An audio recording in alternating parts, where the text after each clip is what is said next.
Guillaume? Guillaume? Guillaume? Alors, je dois rencontrer Guillaume qui m'a donné rendez-vous ici à Gand, en Belgique, dans l'usine de Volvo Trucks. Mais je dois dire que je suis un peu perdu, c'est carrément immense. On se retrouve d'ailleurs sur la seule chaîne de montage de poids lourds qui existe en Belgique, puisque Volvo est le seul constructeur de poids lourds implanté sur le territoire, et ce depuis plus de 50 ans. Alors ici, c'est en moyenne plus de 35 000 camions qui sont fabriqués par an. Alors autant dire que ça dépote. Alors si je continue dans ce sens, je pense que je devrais peut-être trouver Guillaume, qui à mon avis doit être au bout de la chaîne.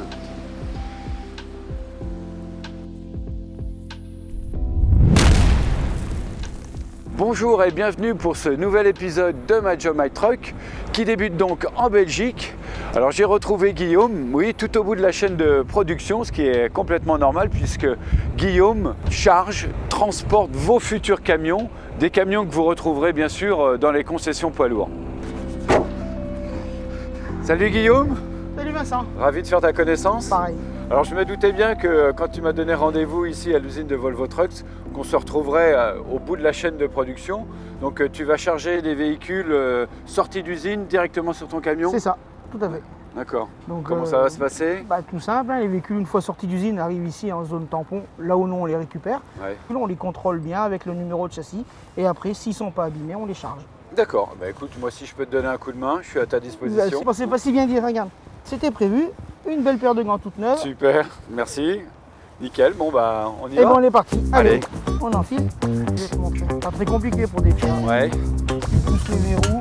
Ah oui, en effet. Et une fois que tu Ok, l'as posé, on la pose comme ça. Ok, voilà. donc je fais pareil Je pour te l'autre. laisse te faire les deux autres. Ouais. Moi je vais faire mon côté. Ça marche.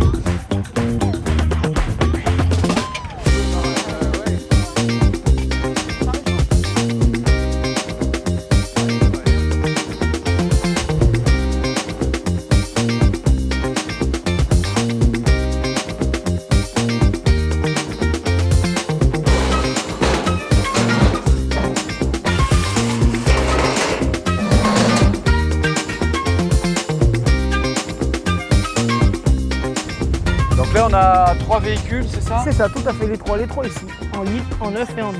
On a quoi? 2 500 et un 460? Tout à fait, 2 XL et un standard. Donc du coup, on va prendre celui-là en premier vu que c'est un XL. On va contrôler le numéro de châssis qu'on m'a donné. Ouais. Bon après on Qui est regarde indiqué sur là, d'ailleurs. voilà, qui est le même. Mais afin d'éviter les erreurs, je préfère moi regarder le numéro qui est frappé directement sur le châssis ici. On a le 40 88 27, on a bien les bons numéros, donc c'est que le véhicule est bien le bon. Ok. Maintenant on peut procéder au contrôle. Eh ben allez.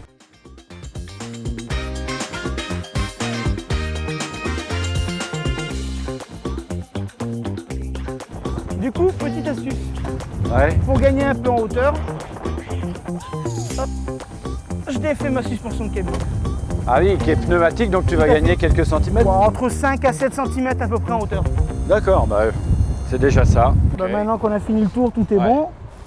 Bon, maintenant on n'a plus qu'à monter dedans et on va le mener. On n'a plus qu'à le allez, charger. c'est parti. Et bien c'est parti.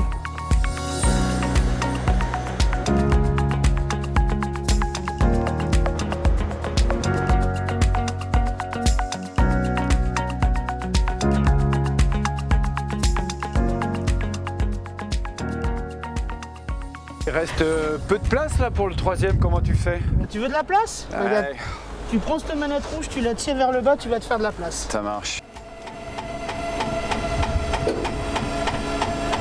Et là, on voit bien toute la chaîne cinématique en dessous. Tout à fait. Hein. C'est bon. Ouais, donc c'est impressionnant. Alors je suppose que le dernier véhicule, forcément, on va le mettre en marche arrière. En marche arrière, voilà. Gain de place.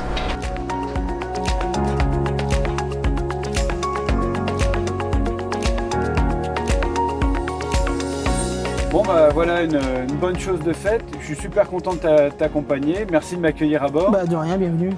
La mission du jour, c'est quoi? Où est-ce qu'on va? Mission du jour, livrer les 3 camions qu'on vient de charger à la concession Volvo à Arras. À Arras, donc on retourne en France. On y retourne. Bon, allez, c'est parti.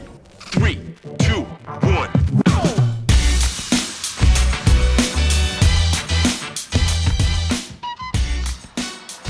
J'ai vu sur ton camion que tu avais plusieurs logos de société. Mais alors, tu travailles pour laquelle du coup? Alors je travaille pour la société SBTA qui fait partie du groupe OTA. D'accord. Et je suis moi en location véhicule avec chauffeur pour la CAT. Ouais. Et ton rayon d'action, c'est quoi? C'est France, Belgique, un peu Allemagne, un peu Espagne. Et tu pars souvent de quel coin Souvent de Bourg-en-Bresse. Ouais. La CAT qui gère tout ce qui est expédition pour Renault, qui fait partie du groupe Volvo aussi. Donc c'est beaucoup des départs de chez eux pour après se rapprocher de leurs usines d'assemblage, que ce soit ou à Bourg-en-Bresse, ou à Blainville, ou du côté de Gand, pour Volvo en l'occurrence. Au niveau de la réglementation, est-ce que ça change par rapport notamment au transport exceptionnel ou... Alors c'est peut-être spécifique, je crois, en Belgique par rapport à la France. La Belgique a une législation spécifique par rapport au transport, par rapport à la hauteur. En fin de compte, en Belgique, si vous voulez, les camions sont limités à 4 mètres de haut et l'autoroute est autorisée de 4 mètres à 4 mètres 30 avec une autorisation spécifique de convoi exceptionnel. Au-delà de 4 mètres 30, il y a un itinéraire à prendre qui est une autre autorisation à prendre. Et ça, c'est uniquement en Belgique? C'est qu'en Belgique. C'est qu'en Belgique, d'accord. Donc là, ça veut dire que tu es en convoi exceptionnel uniquement sur la Belgique. Sur le territoire belge. Une fois qu'on va passer la frontière française, c'est transport terminé. lambda, Ouais. classique. Donc là, c'est quoi? On s'arrête? Là, on va s'arrêter pour enlever le gyrophare et puis les banderoles de convoi exceptionnel et aussi faire la manipulation sur le tachygraphe pour marquer mon pays d'entrée comme quoi je reviens en France.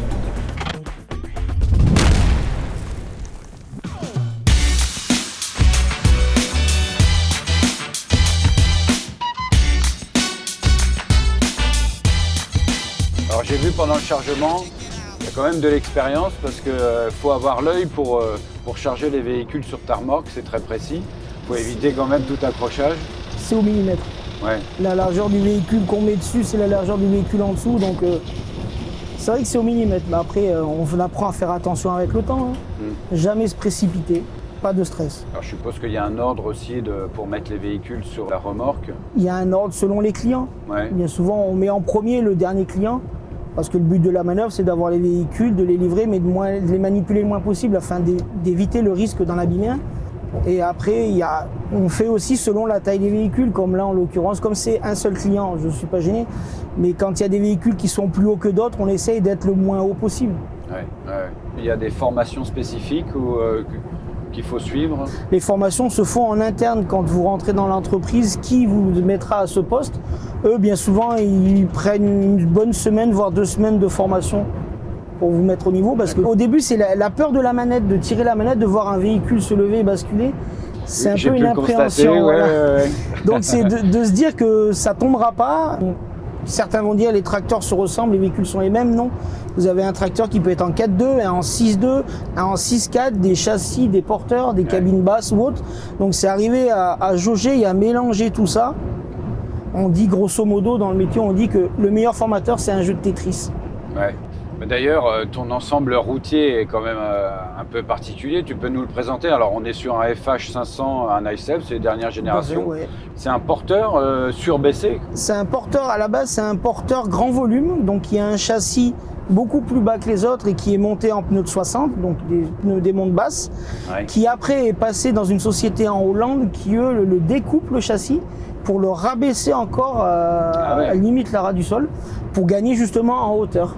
Et après, le véhicule passe en carrosserie. Là, c'est une carrosserie LOR qui est un peu atypique parce que c'est un chargement en marche avant. Donc la découpe de châssis a été faite pour charger un véhicule en marche avant pour être le plus bas possible. Et après, c'est une structure, oui, ce qu'ils appellent le maxi LOR, spécifique au chargement de véhicules lourds. D'accord, parce que chaque véhicule, là, il pèse combien? Et ils sont entre 8 tonnes 2 et 7 tonnes 8 à peu près. Ça dépend, la taille des véhicules, ça dépend les options qui sont dessus aussi. Oui, bien sûr. Et grosso modo, on va être à peu près aux alentours de 24 tonnes de charge. Tu apprécies de sa conduite Ouais. Vachement plus souple que les anciennes générations. Et est-ce que ça change quelque chose, le fait d'être monté en 60 au niveau de la consommation Non, parce que je pense que les rapports de pont sont adaptés. C'est un véhicule qui ne consomme pas énormément, qui tourne à une vitesse de 90 km/h, je reste à 1100 tours, donc c'est dans la plage basse d'utilisation. C'est un véhicule qui travaille beaucoup sur son couple. Pour moi, non, je ne vois pas de grands changements, que ce soit du 70 ou du 80 par rapport au 60. Ouais. C'est sûr que ça a tendance à être un petit peu plus ferme, Mais Au j'en niveau vois de pas. suspension, Voilà, mais ouais. comme l'avantage qu'on a, c'est qu'on est monté sur un châssis totalement pneumatique. On a le pneumatique à l'avant aussi, donc ça amortit un peu les chocs et ça reste assez confortable.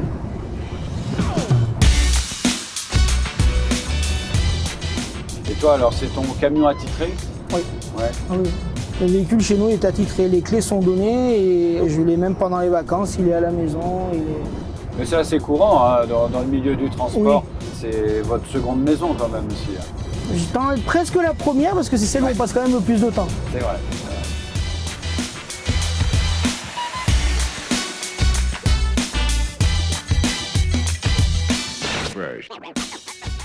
Et le milieu du transport de véhicules, est-ce que c'est une niche, c'est assez particulier? Le transport de camions, oui. Ouais. On n'est pas beaucoup à le faire.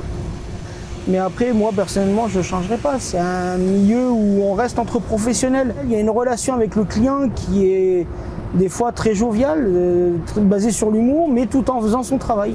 Puis quand le client arrive récupérer son véhicule, qu'il est heureux, eux sont heureux, puis nous, directement aussi. On n'est pas le Père Noël, mais bon, Presque, avec les délais qu'il y a en ce moment, on est t'as la limite barbe. un peu timide. Ouais. Et le reste.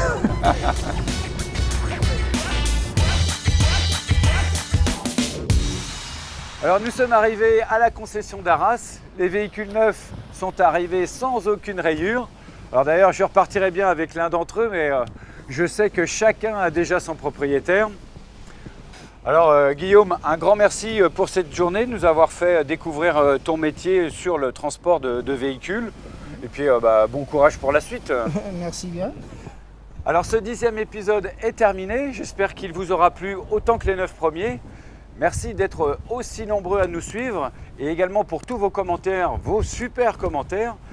Je vous dis à bientôt et puis comme d'habitude, prenez soin de vous. Allez, ciao. Ciao. Bon, allez, maintenant il y a du boulot. Ouais, on va décharger. Ouais, faut y aller. Bon, allez. On se les caille. Il fait froid dans le nord. Un peu. Hein? C'est les clichés aujourd'hui ou manquerait plus qu'il pleuve. Oups. Ouais.